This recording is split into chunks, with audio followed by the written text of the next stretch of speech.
Ever taken a photo that is too bright or too dark? Well, it's just like your camera just can't make that decision today. We've all had one of those days where decisions are just too difficult. Well, that's where HDR comes in, but is it always a magical fix? Let's break it down.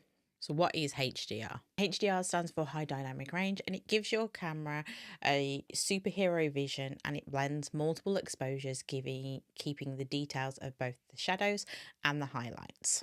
Basically, your camera takes multiple shots at different exposure. It'll underexpose one, take a normal one, and then overexpose them, and then merges them down into the final image. So why do we use it? We use it when you think of tricky light situations. So that bright sky with the dark landscape, it's going to be really hard to keep the details of both the dark background without losing that sky.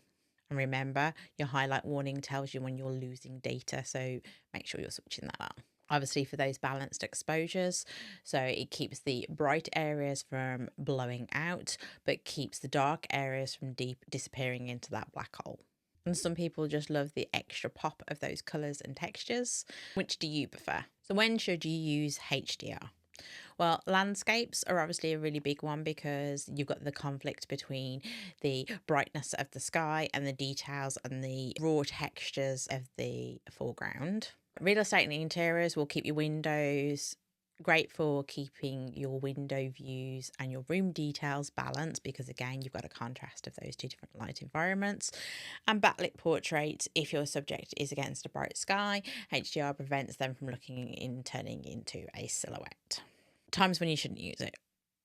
Moving subjects, HDR will take multiple shots and your subject will move, creating a blurry mess.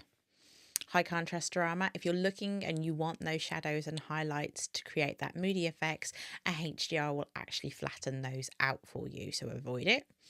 And if you already have vibrant colours, if you already have a great contrast and colour, your HDR will make it look fake and overexposed. So amazing for landscapes, interiors, but not for action shots and moody drama. I know, it's probably not what you thought. So the next time, try it out. Obviously, if this helped in any way, shape or form, please hit the like and subscribe buttons for more photography tips. And until next time, happy clicking.